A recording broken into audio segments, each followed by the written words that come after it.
Bismillahirrahmanirrahim. Assalamualaikum warahmatullahi wabarakatuh. Alhamdulillah, wassalatu wassalamu ala rasulillah wa ala alihi wa ashabihi wa mawalah. Wa qad qala Allah ta'ala fi kitabihil karim, a'udzu billahi minasyaitonir rajim. Yarfa'illahu alladhina amanu minkum walladhina utul ilma darajat. Wa qala Rasulullah sallallahu alaihi wasallam, man salaka tariqan yaltamisu fihi ilman sahhalallahu lahu tariqan ilal jannah.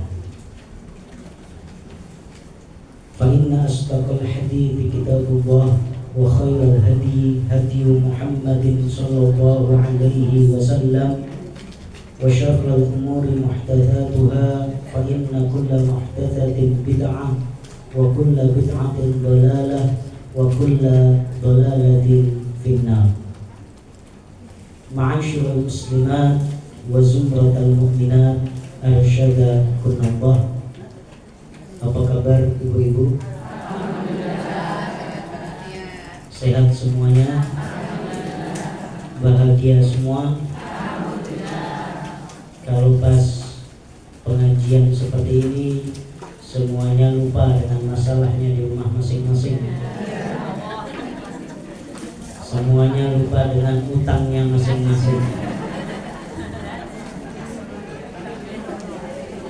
Karena memang majelis ilmu seperti ini adalah majelis yang Rasulullah Shallallahu Alaihi Wasallam menyebutnya sebagai Riyadul Jannah, sebagai taman-taman surga, atau yang sering kita kenal dengan Raudhah.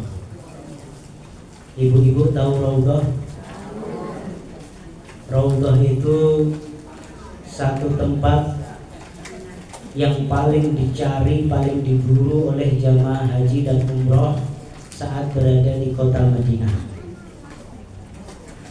Untuk bisa masuk Raudhah itu perlu perjuangan.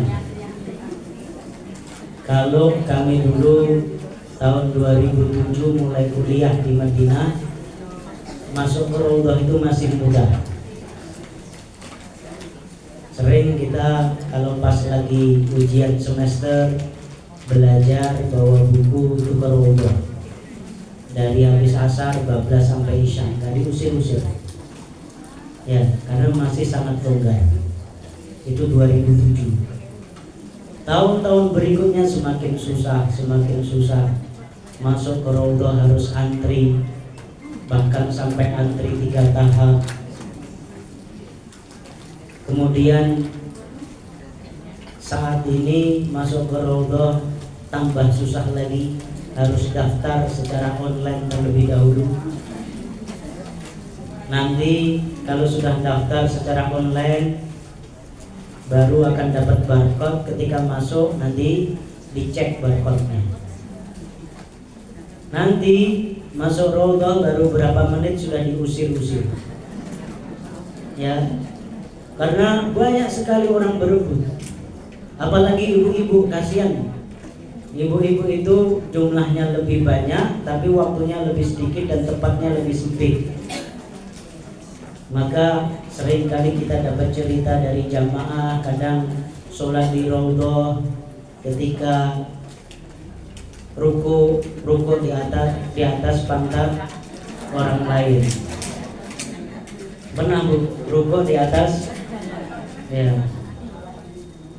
Ketika sujud, bangun dari sujud masuk ke rok jamaah depannya.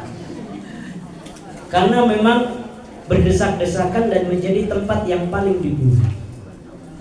Kenapa bisa seperti itu? Karena Rasulullah pernah bersabda, ma baina baiti wa minbari raudhatun riyadil jannah. Antara rumahku dan mimbarku itu adalah satu taman dari taman-taman surga. Di sini para ulama berbeda pendapat. Ada yang berpendapat memang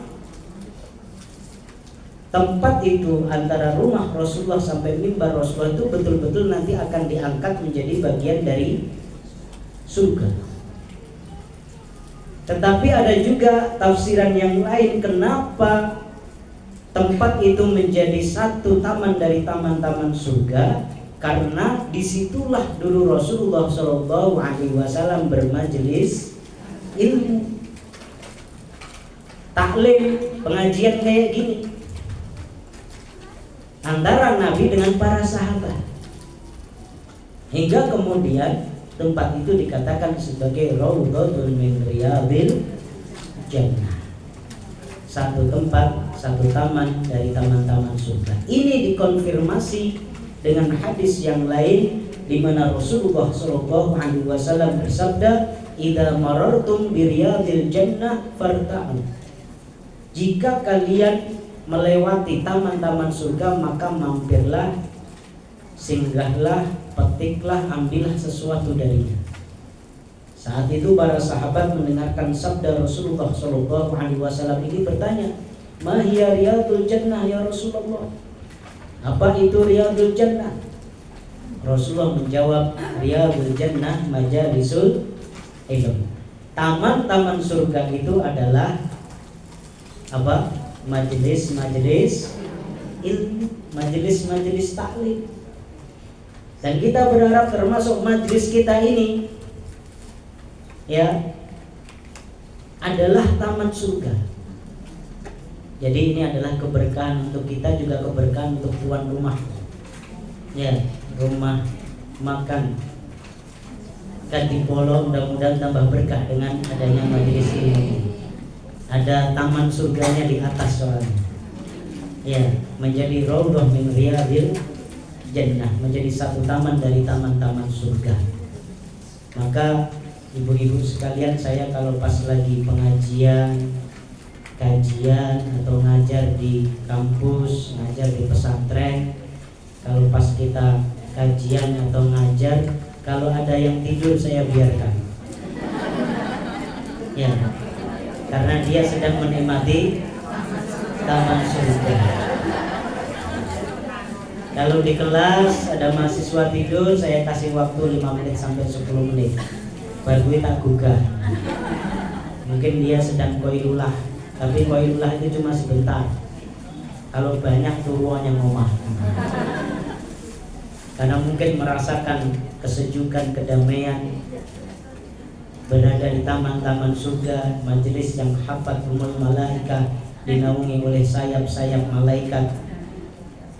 Wa ghasyiyat alaihimur rahmah, turun pada kita semua rahmat dari Allah Subhanahu wa taala. Wa dzakarallahu fi man indah, apa yang kita lakukan ini dibanggakan oleh para malaikatnya. Ini adalah kenikmatan, dan raudhah itu ternyata banyak di sekitar kita, yaitu majelis-majelis ilmu. Di majelis-majelis ilmu seperti ini kita merasakan ketenangan, kedamaian, kebahagiaan. Tadi seperti yang saya singgung di awal, lupa semua masalah yang pernah ada, utang-utang pun lupa. Ya, kakek takut tekan omah mumet meneh. Tapi paling enggak happy ya ibu-ibu ya. Alhamdulillah, mudah-mudahan kita bahagia, bukan karena sekedar bertemu dengan teman-teman, bertemu dengan orang banyak, ya melupakan sejenak masalah-masalah kita, tetapi kita bahagia karena apa yang kita lakukan ini insya Allah akan mempermudah jalan kita untuk masuk surga, sebagaimana sabda Rasulullah Shallallahu Alaihi Wasallam, "Man salaka tariqan yaltamisu fihi ilman sahhalallahu lahu tariqan ilal jannah." Barang siapa menempuh sebuah perjalanan, ya dalam perjalanan tersebut dia lakukan untuk thalabul ilmi, untuk menuntut ilmu, maka insya Allah akan mempermudah jalannya masuk surga. Ma'asyiral muslimat wa zumratal mu'minat, arsyadakumullah, kami diminta dari panitia untuk menjadi pemateri tetap, khususnya pada pekan yang keempat ini. Kemarin sempat diskusi materi apa yang pas. Pekan ketiga, apa kira-kira materi yang pas? Saya tanya ustadz-ustadz yang lain menyampaikan apa. Ada beberapa kitab, ada beberapa materi. Saya lihat materi tentang akidah belum ada. Ya, nggak tahu kalau dulu pernah ada. Tetapi dengan sedikit diskusi dan alhamdulillah akhirnya disepakati untuk menyampaikan materi akidah, dan kita memilih salah satu kitab. Kitabnya besar nih, yaitu Kitab Tauhid, ya, karangan Syekh Muhammad bin Abdul Wahab. Dan kitab ini sangat penting. Saya tertarik mengkaji kitab Tauhid ini bukan sekedar karena semangat untuk menyampaikan, tetapi ingin murojaah. Dulu ini menjadi satu kitab muqarrar ketika kita kuliah di Madinah, ya. Dan di antara kelebihan dari kitab ini isinya adalah dalil-dalil. Isinya adalah dalil-dalil baik dari Al-Quran ataupun dari As-Sunnah. Jadi kalimat atau komentar dari penyusun, yaitu Syekh Muhammad bin Abdul Wahab, sangat minim, ya, sangat minim. Jadi mayoritasnya adalah Al-Quran dan As-Sunnah. Kalau yang kita lakukan adalah mengkaji Al-Quran dan As-Sunnah, insya Allah barokahnya lebih banyak, ya, dan lebih jauh dari kesalahan. Karena ini Al-Quran dan Sunnah. Al-Quran dan As-Sunnah itu dikatakan sebagai wahyain, dua wahyu, ya, yaitu Kitabullah dan Sunnah Rasulullah Sallallahu Alaihi Wasallam, yang Allah jamin keotentikannya. Allah jamin terjaga dari kesalahan. Maka Allah menegaskan, inna nahnu nazzalna dzikra wa inna lahu lahafidun. Sungguhnya kami telah menurunkan adzikra, menurunkan Al-Quran, dan pasti kami akan menjaganya. Ya, ini jaminan dari Allah Subhanahu wa ta'ala. Allah menurunkan Al-Quran, pasti Allah akan menjaganya. Yang ini tidak dimiliki oleh kitab-kitab suci yang lain sebelumnya. Injil sudah mengalami distorsi, kitab Taurat juga seperti itu. Tapi kalau Al-Quran ini jaminan khusus dari Allah Subhanahu wa ta'ala, wa inna lahu lahafidun. Karena Al-Quran ini sampai kepada kita secara mutawatir. Mutawatir niku napa Bu? Panganan napa? Mutawatir itu sampai kepada kita dengan jalur yang banyak, periwayatannya banyak, sanadnya banyak. Kalau misalnya ada satu orang menyampaikan kepada kita, Bode, ya, omahmu kobongan, waliyadzubillah. Yang ngomong satu orang, percaya nggak? Masih agak ragu. Tapi kalau kemudian datang lagi sampai 3 orang, sampai 5 orang, sampai 10 orang, mbok tendang mulya, omahmu kobongan. Arep ra percaya itu, ya. Karena mutawatir jalurnya banyak. Dari sini kemudian terjamin keasliannya. Yang hafal Quran itu sepanjang zaman ribuan bahkan jutaan. Maka kalau ada orang yang mau menyelewengkan Al-Quran, ya, ada penerbit, karena tidak semua penerbit itu muslim, ya, kadang ada non muslim juga. Ya, kadang ada kesalahan baik yang disengaja ataupun tidak disengaja, itu pasti konangan.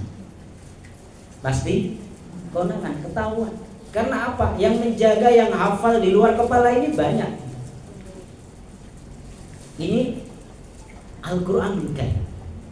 Maka ketika kita mengkaji Al-Quran, kita mengkaji sesuatu yang insya Allah terjamin kebenarannya, keautentikannya, dan kemurniannya, dan pasti tidak salah.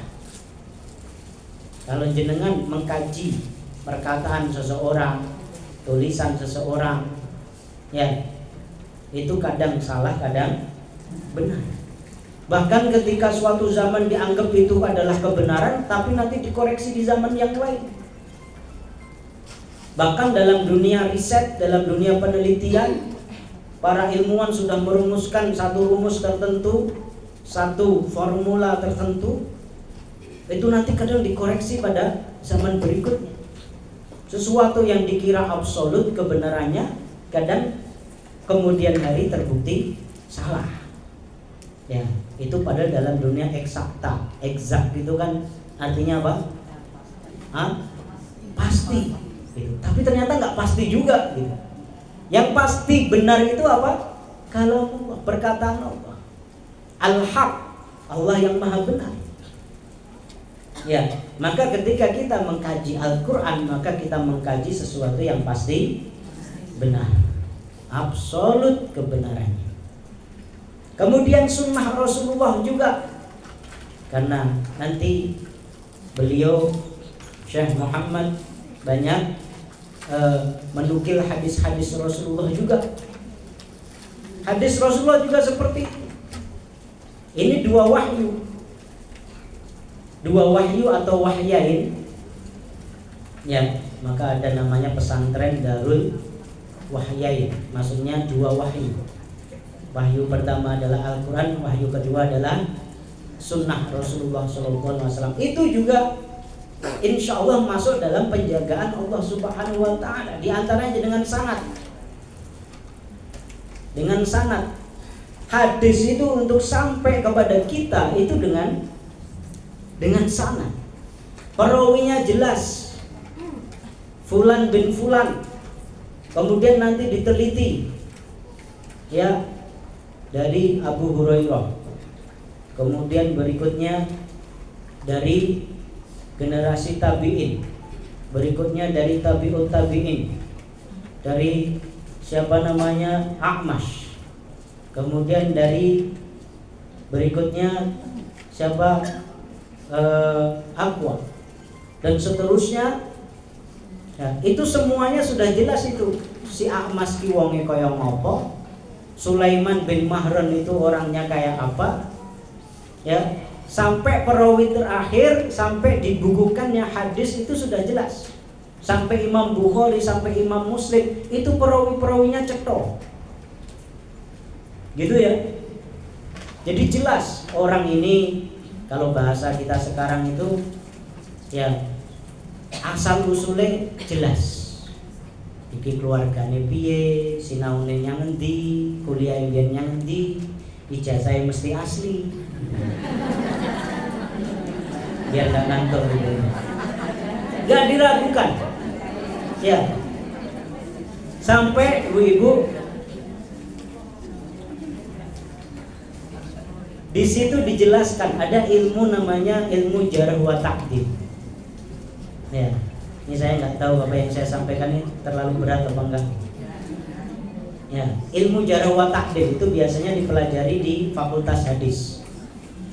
Namanya juga jarh wa ta'dil. Isinya, dan ini dibolehkan, yaitu mengomentari para perawi.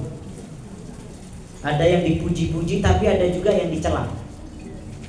Misalnya A'mash, ini salah satu perawi, ya, dipuji atau dicela, ini dibahas di dalam ilmu ini. Ada yang dikatakan sebagai sodu, jujur, tapi ada juga yang ditulis dalam ilmu tersebut kadzdzab, pendusta. Ya, ada juga dijelaskan kathratul khata, banyak salahnya. Kathratun nisyan, wonge lalen. Ya.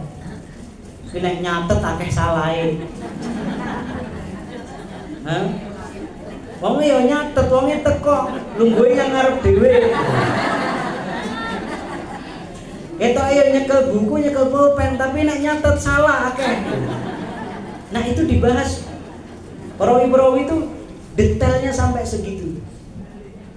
Bahkan kemudian sampai dipastikan akhlaknya baik atau tidak. Ada sebuah cerita ketika seorang perawi hadis ingin mengambil hadis dari orang lain, meriwayatkan hadis dari perawi yang lain, melakukan perjalanan panjang. Perawi-perawi hadis dulu itu kalau kan mau meriwayatkan hadis, dolane atuh dari Madinah ke Baghdad, dari Baghdad ke Damaskus. Ya kalau sekarang itu kan udah perjalanan internasional, kudu nganggo paspor, kudu nganggo visa kalau sekarang. Ya itu begitu sampai rumahnya cuma mau mengambil hadis, delalah, ya bahasa kita, melihat perawi hadis itu sedang makan pite. Ya, ngasih makan ayam. Ya, tapi ketika dia menggiring ayamnya itu, ya, tidak ada makanan pada tangannya. Dia cuma kur kata loh. Beras, tapi ternyata nggak ada beras. Nah, di situ dia perawi hadis yang mau mengambil hadis darinya tadi melihat, wah, ini orang ini kok bohongin ayam. Nah, gak jadi ngambil hadis darinya karena diragukan orang ini jujur atau tidak jujur. Loh, jenengan kerep napa mboten ngapusi pite? Kur. Ya, jangankan ngapusi pite, ngapusi anak dhewe, ngapusi bojone mungkin kerep. Nah, hati-hati. Ini perawi hadis ini untuk memastikan yang merawikan hadis itu benar atau tidak benar, jujur sampai tidak jujur, itu sampai dilihat seperti itu. Kalau dia bohongin ayam sekali saja kelihatan konangan, wis rasito gitu. Hadis darinya pulang dengan tangan hampa. Sebegitunya para perawi hadis itu menjaga kemurnian hadis. Ya. Nah, ini luar biasa. Maka dalam Islam sanad itu penting, dan sanad inilah yang akan menjaga, dan itu hanya ada dalam hadis-hadis Rasulullah Shallallahu Alaihi Wasallam. Ya, maka kajian tentang ini menjadi penting. Ini baru mukadimah kok udah 1 jam. Setengah jam ya, selesai jam 11:30. Oke.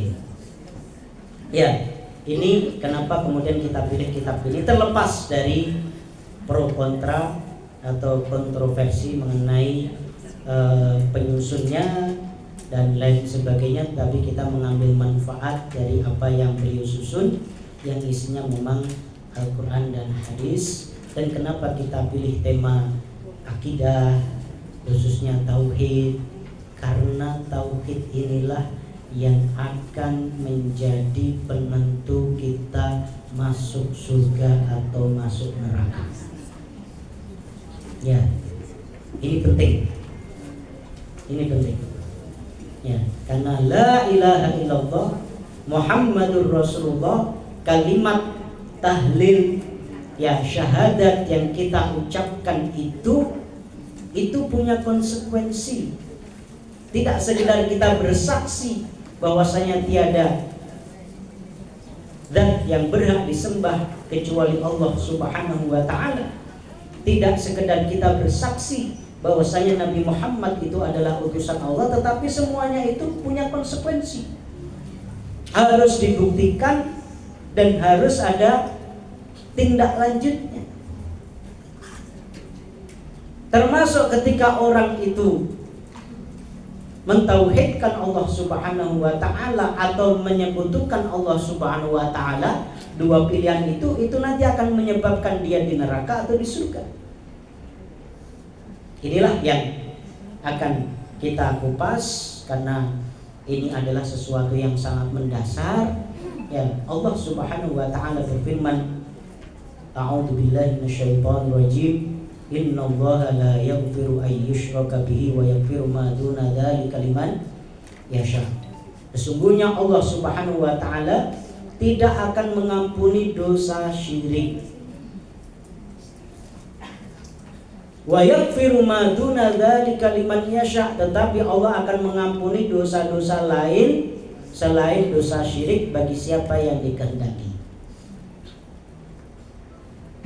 Tafsirnya gimana Ustaz? Kita bisa memahami bahwasanya kalau ada manusia yang dia berbuat syirik dan sebelum wafat dia tidak taubat, kalau taubat insya Allah diampuni, taubatan nasuha insya Allah diterima. Ya, tapi kalau nggak taubat sama sekali sampai mati, maka dosa itu nggak akan diampuni. Artinya apa? Ya dia tetap diadab. Ya, ini khusus dosa syirik. Tapi Allah bisa saja mengampuni dosa-dosa yang lain. Wa yaghfiru ma duna dzalik, mengampuni dosa-dosa selain itu, di bawah itu, meskipun itu adalah kabair, meskipun itu adalah dosa-dosa besar, bahkan meskipun sebelum mati dia belum sempat taubat, ada kemungkinannya akan diampuni liman yasha, bagi siapa yang Allah kehendaki. Ya, dari sini juga jangan kemudian ora apa-apa sementing udah syirik. Ya, nanti juga diampuni oleh Allah ya kalau termasuk liman yasha, yang dikehendaki, kalau enggak bocor itu. Ya. Tapi masih ada kemungkinan. Kalau tobat jelas diampuni insya Allah subhanahu wa ta'ala. Tapi kalau sampai belum tobat pun ada kemungkinannya masih diampuni. Tapi kalau syirik gak akan diampuni.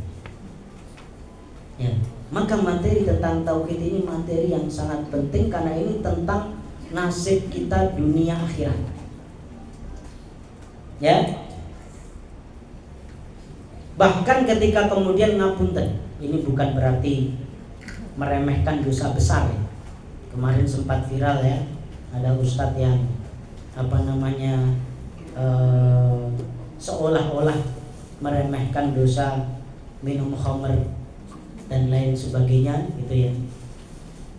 Tapi tentu maksudnya bukan untuk meremehkan, tapi menegaskan bahwasanya ya, kalaupun kita berdosa, manusia penuh dengan kesalahan, tapi kalau kita aman dari syirik, insya Allah ya, insya Allah nanti di akhirat aman. Ya. Kalau kita mentauhidkan Allah, meskipun ibadah kita yang pas-pasan gitu. Salatnya yo biasa-biasa wae, kaji umroh yo urung tahu gitu. Ya. Nek ngaji yo sok oglangan gitu. Tapi kok tauhidnya kuat. Ya. Meskipun biasanya kalau orang tauhidnya kuat itu ya ibadahnya kuat juga. Tapi setidaknya dia terjaga dari perbuatan syirik, insya Allah. Maka Rasulullah bersabda, nanti juga akan dibahas, man kana akhiru kalami la ilaha illallah dakhala jannah.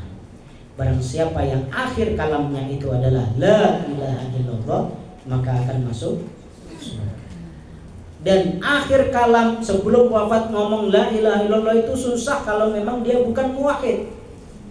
Kalau dia bukan ahlu tauhid, kalau dia sering melakukan perbuatan syirik, ya, maka ibu-ibu sekalian, ini kita pilih dan mudah-mudahan nanti istiqomah, dan mudah-mudahan jenengan boten bosen, karena ini serius bu. Ya, kitab tauhid ini agak serius dan kadang agak menyinggung, jadi siap-siap disinggung. Ya, yang nyinggung bukan saya, yang nyinggung Allah dan Rasulnya gitu ya. Kalau panjenengan masih melakukan ini itu, nanti akan banyak dikupas. Ya, tapi mohon maaf, yang namanya obat itu ya biasanya pahit, tapi kalau kita nggak minum obat kita akan terus sakit gitu.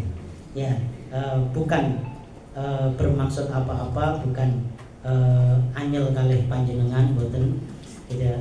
Tetapi ini bagian dari upaya kita untuk memperbaiki diri kita dengan sesuatu yang sangat menentukan nasib kita dunia dan akhirat. Dan ini tentu adalah bentuk sayang kita kepada ibu-ibu sekalian. Tentu sesuatu yang sangat fatal dan sulit untuk diperbaiki ya, ketika kemudian kita terjebak dalam perbuatan syirik waliyadzubillah.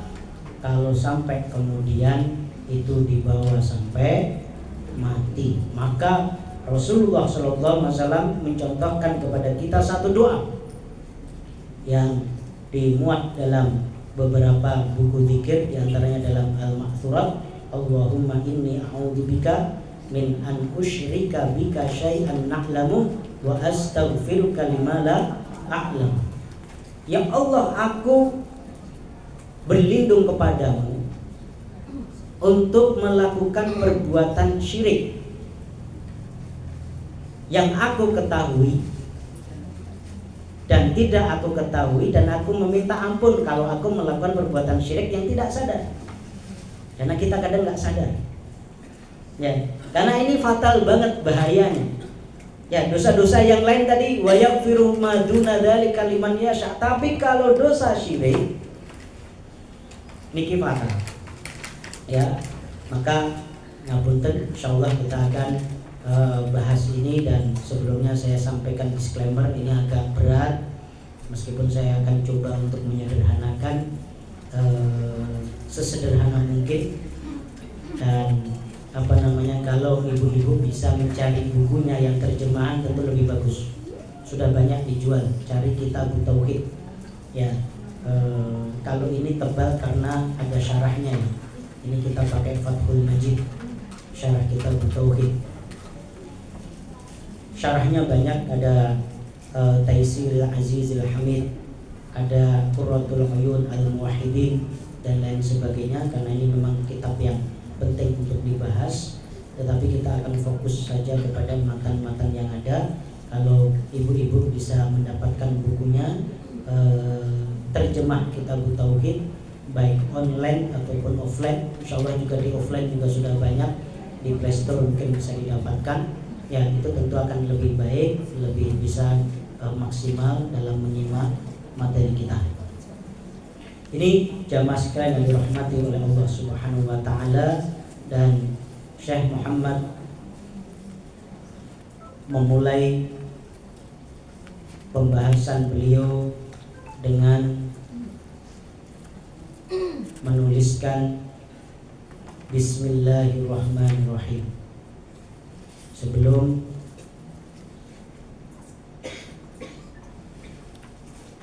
mukaddimah, beliau meneruskan dengan Bismillahirrahmanirrahim.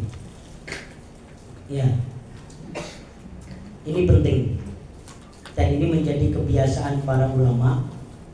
Sebelum mereka menuliskan ilmu-ilmu mereka, mereka selalu mengawali dengan Bismillahirrahmanirrahim. Kenapa? Ibu-ibu di sini ada yang nggak hafal kata-kata Bismillahirrahmanirrahim? Kebangetan. Ya, pengajian Sprono Suprene ya nggak hafal Bismillah. Insyaallah hafal. Ya, Bismillahirrahmanirrahim.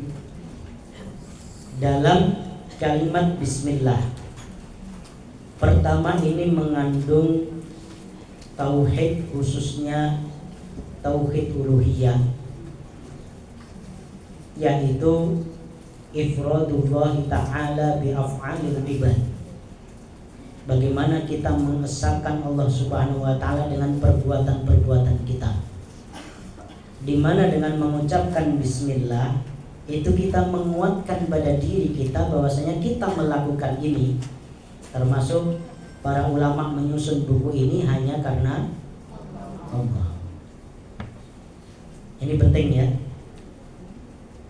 Jadi ketika kita melakukan segala sesuatu, harap mangkat pengajian maca bismillah, ya, mau makan baca bismillah, mau belajar baca bismillah, ya,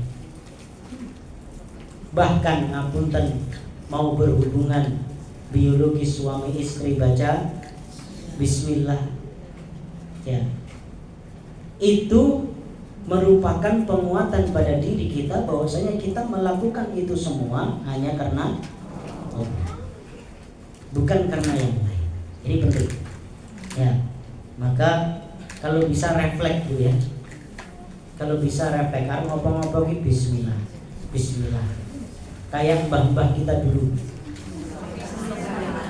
Hah? Semelah. Ya. Nah, jenengan ini saat ini anak-anaknya kan luwih fase. Pengajian paling enggak sepekan sekali di Kadipolo. Nah, itu harus lebih meningkat lagi. Wong mbah-mbah mbiyen we apa esok semelah gitu ya.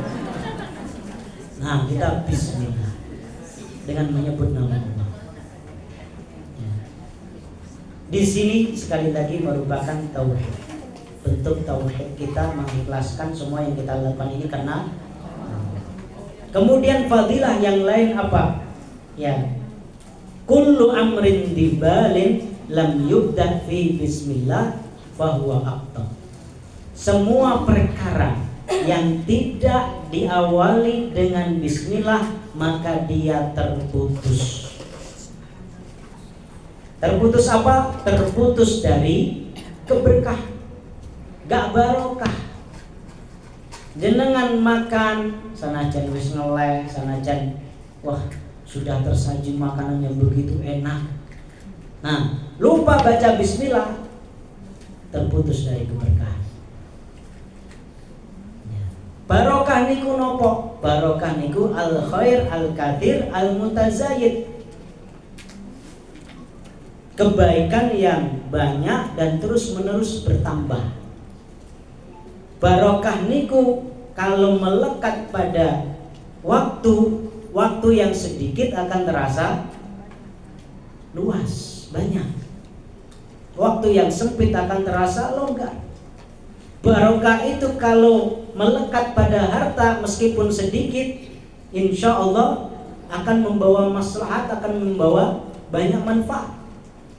Tapi kalau harta itu gak ada barokahnya, ya meskipun banyak, itu nanti adanya cuma madharat dan madharat. Sering saya sampaikan ya, kami sejak dulu mahasiswa sampai sekarang alhamdulillah sering tugas membimbing jamaah haji dan umroh. Dan yang kita bimbing ini jamaah haji plus. Ya, ini gue sing mulah kaji bayare 300 juta, 600 juta, ono sing meh 1 miliar. Ya. Itu biasanya kita bimbing kelas menengah ke atas. Saya pernah bimbing menteri, biasa bimbing wali kota, artis, anggota dewan, sering. Ya. Orang-orang kaya, baik orang kaya lama atau orang kaya baru. Jadi tingkah-tingkah orang kaya itu kita udah hafal. Nah, itu luar biasa. Ada yang pernah kita bimbing itu, bro, termasuk 10 orang kaya termasuk 10 orang terkaya di Indonesia. Punya bank, punya televisi. Ya, punya perusahaan banyak. Kalau saya sebut namanya pasti jangan tahu. Nah, itu kalau umroh pakai private jet. Jangan pun tahu numpak private jet. Nah,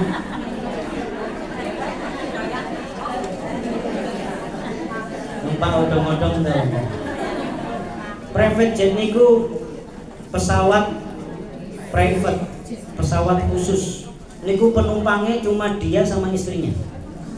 Ya, plus pilot sama pramugari atau pramugari. Niku kalau landing di Jeddah, bandaranya khusus, keluarnya juga khusus. Nggak ikut antri sama jamaah umroh sampai pingsan-pingsan. Ya, saking kayanya. Pernah juga kita bimbing keluarga mafia migas zaman Orde Baru. Nah, kalau saya sebut namanya jenengan, terutama yang generasi kolonial, insya Allah tahu. Ya, kolonial semua. Saking sugih. Niku kalau umroh ya punya sopir 2 dibawa semua. Dia punya anak balita 1, ini cucunya, cucu mafia migas. Ya, itu punya balita 1, pembantunya 2 dibawa semua. Yang 1 tugasnya gantiin pampers, yang 1 tugasnya nyuapin. Itu umroh dibawa semua. Ya, kaya raya. Tapi kalau dengar curhatan mereka Bu, aduh ngenes. Sering japri, Ustaz, mohon doanya anak saya kena narkoba. Ustaz, tolong doanya suami saya selingkuh. Ya. Ustaz, mohon doanya suami saya ketangkep KPK. Itu ada. Ya. Seorang dirut sebuah BUMN. Ya. Itu aduh, saya waktu itu mahasiswa jadi mikir, ternyata orang kaya belum tentu bahagia. Nah, itu seringkali soal berkah. Uangnya memang banyak tapi nggak ada berkahnya, buat apa? Uangnya memang banyak tapi yang ada madarat demi madarat saja. Dile bojone selingkuh, dile anaknya kena narkoba. Ya. Kaya raya tapi tiba-tiba ketangkep KPK digopo. Kondang tapi kondang yang televisi pakai rompi oranye. Sekarang pink Bu. Ya. Jadi apa gunanya? Itu namanya nggak barokah tuh kayak gitu. Maka kita melakukan apapun yang penting barokah. Ada al-khair al-kathir al-mutazaid. Kebaikan yang banyak dan terus-menerus bertambah. Sebaliknya ini masih soal barokah. Ya, ada seorang guru honorer yang terbayang di kepala jenengan kalau dengar kata guru itu biasanya kaya atau kismin?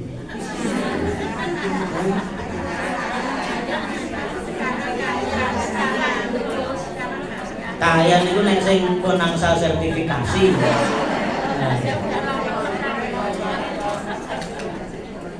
Guru honorer lagi. Nah, guru honorer itu mboten mungkin dapat sertifikasi. Apalagi dapat tunjangan kinerja, mboten mungkin. Seorang guru honorer di pelosok Sulawesi. Ya, niki jenengan ibu-ibu perkotaan di konurip nyang kono lagi seminggu wis yo mulai.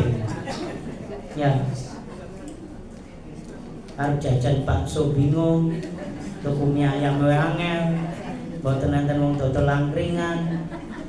Ya, apalagi mall. Kalau di Solo ini kan Masya Allah pilih berbagai mall dengan berbagai gayanya kan melimpah ruah gitu ya.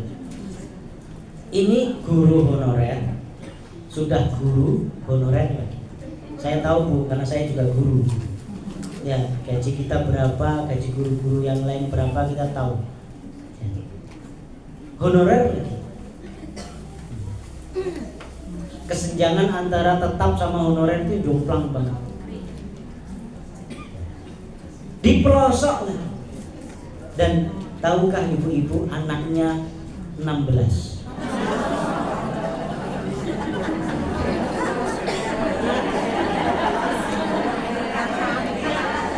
Nah, ada ibu-ibu di sini yang anaknya 16 ngacung. Insya Allah dapat hadiah dari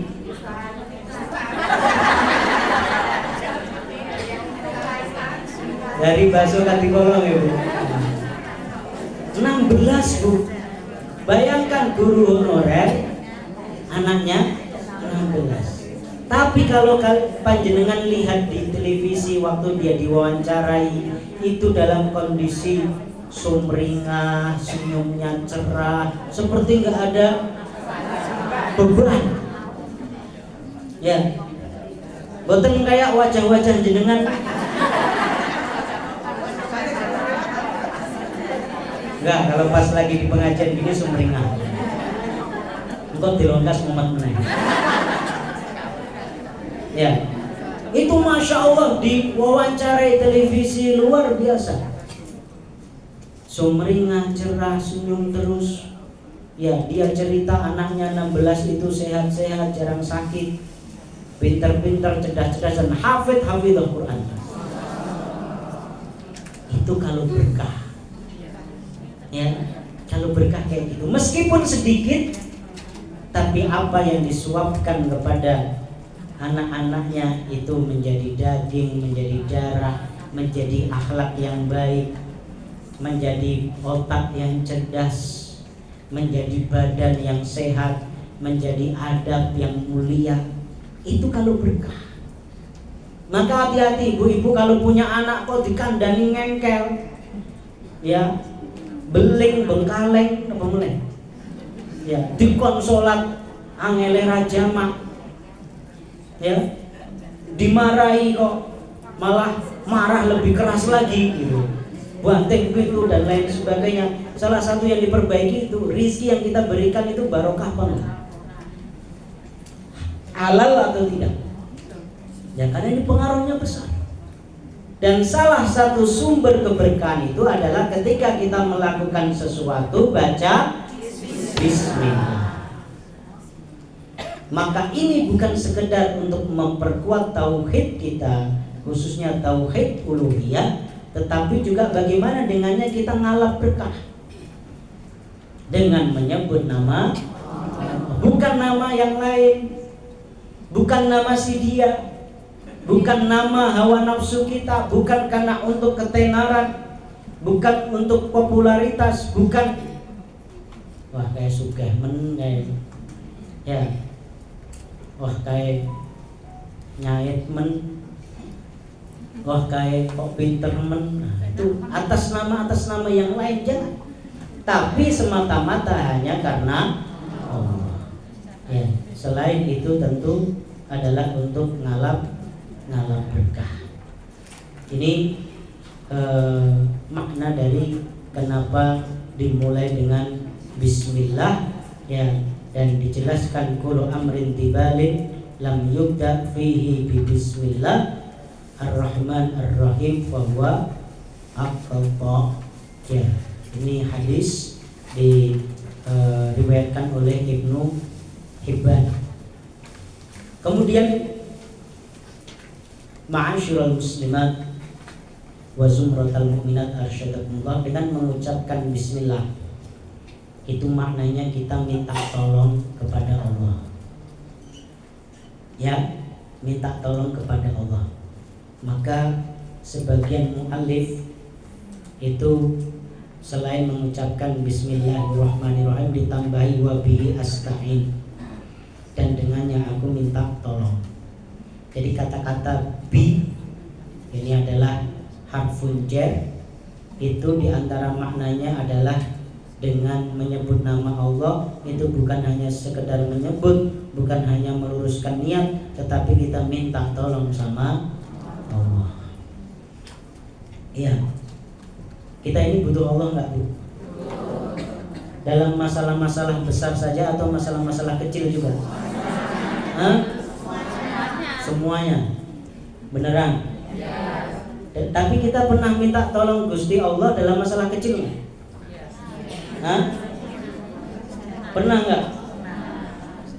Ibu-ibu pernah minta tolong Gusti Allah minta sejumput garam?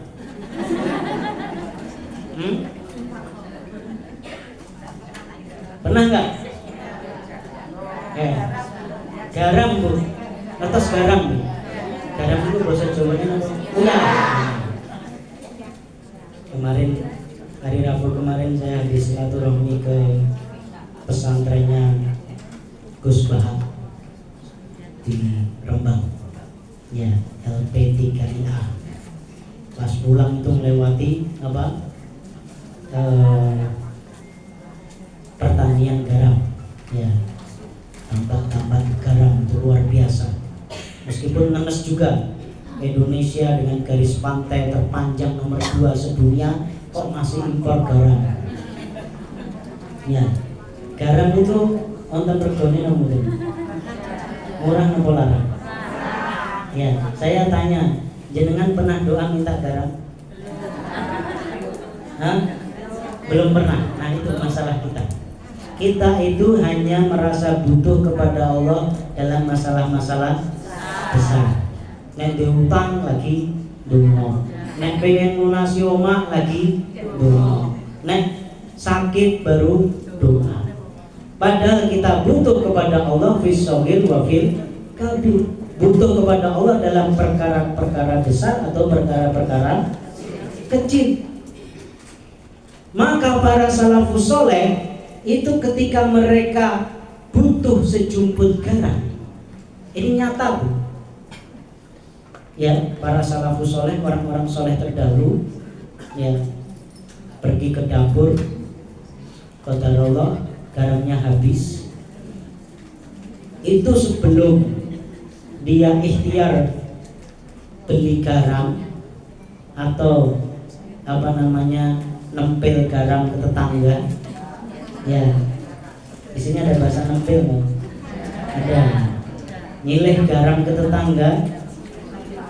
Ya, itu berdoa terlebih dahulu. Jangan pernah doa minta garam. Nah, itu karena kita nggak merasa butuh kepada Allah dalam perkara garam. Padahal ternyata garam itu kalau nggak ada yang mumet gitu. Ya, nggak ada rasanya makanan. Nah buktinya Indonesia sampai impor garam, terlepas dari salah kebijakan dan lain sebagainya. Itu rezeki dari Allah Subhanahu wa Ta'ala, yang ngasih Gusti Allah. Bukan ujuk-ujuk datang kepada kita, bukan karena kita kaya, enggak. Bahkan ada seorang salafus soleh yang ketika putus sandal mereka, sandal jebat, atas jebat nih, putus sandalnya, itu sebelum ikhtiar cari sandal, beli sandal, doa dulu. Jangan pernah doa minta sandal jepit. Nah, karena kita merasa gak butuh kepada Allah dalam perkara sandal jepit. Padahal sandal jepit itu wonten regane napa mboten? Nek tumbas ngagem arto napa mboten? Oke. Ya. Karena kita nggak butuh, merasa nggak butuh, akhirnya kita nggak pernah minta. Padahal para salafus soleh sandale jebling, sandale jebat, niku sebelum ikhtiar doa dulu kepada Gusti. Ya, maka ketika kita melakukan sesuatu, bahkan perkara-perkara remeh, kita awali dengan bismillah, itu kita beristi'anah kepada Allah, meminta tolong kepada Allah agar dimudahkan urusan kita ini, baik dalam masalah-masalah kecil karena pada hakikatnya kita butuh kepada Allah dalam semua masalah, termasuk masalah-masalah kecil, apalagi kalau itu masalah-masalah besar. Ya.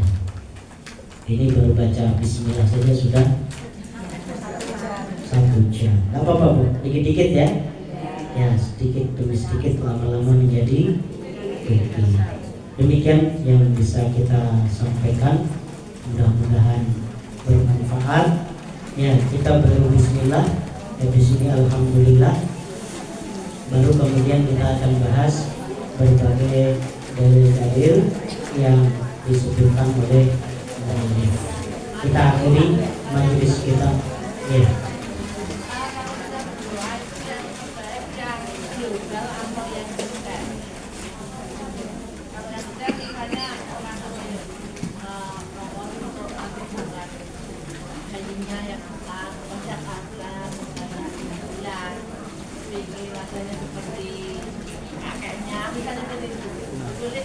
Ya, ada pertanyaan. Kalau kita berdoa itu afdalnya yang global atau yang detail?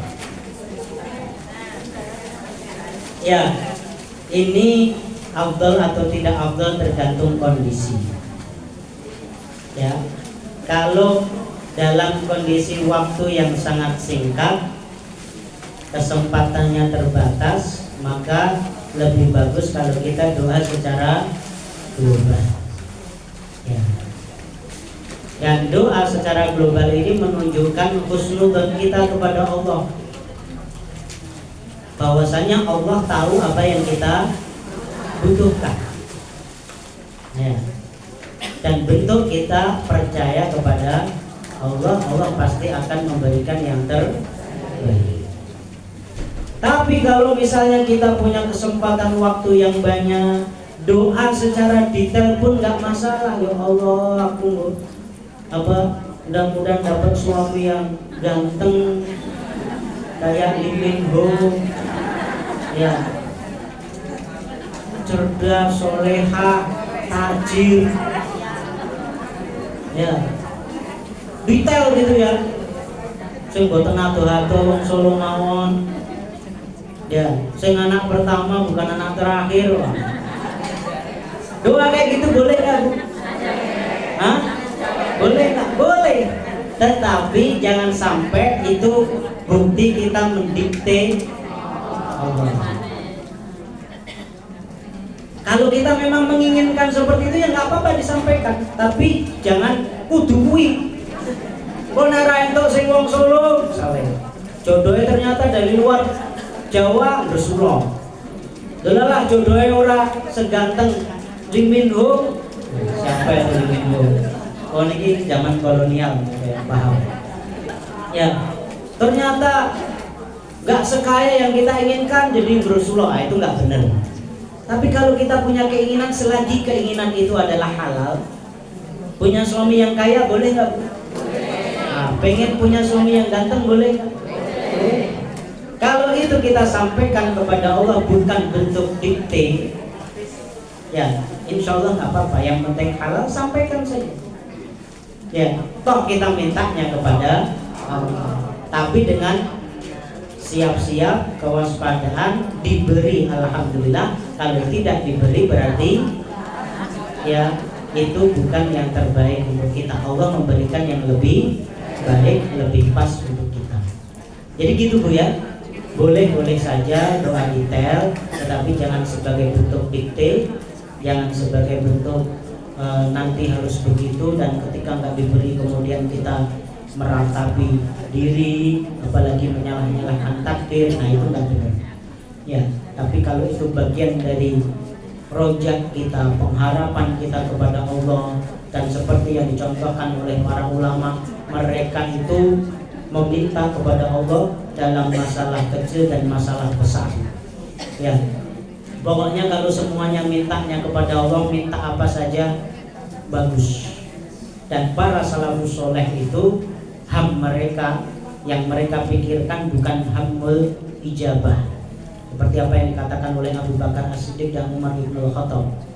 Jadi yang mereka pikirkan bukan tuh ketika berdoa itu bukan doanya dikabulkan atau tidak. Itu urusannya Gusti Allah, dan Allah sudah tahu mana yang terbaik untuk kita. Kita cuma menyampaikan apa yang kita inginkan. Yang mereka pikirkan, yang menjadi obsesi mereka itu adalah bagaimana tetap istiqomah berdoa. Karena doa sendiri adalah mukhul ibadah, inti dari ibadah. Demikian yang bisa kami sampaikan. Kita akhiri dengan kafaratul majlis. Subhanakallahumma wa bihamdika asyhadu an la ilaha illa anta astaghfiruka wa atubu ilaik. Aqulu ma tasma'un billahi bisabil haq fastabiqul khairat nasrullah wa fathun qarib wa basyiril mu'minin. Wassalamualaikum warahmatullahi wabarakatuh.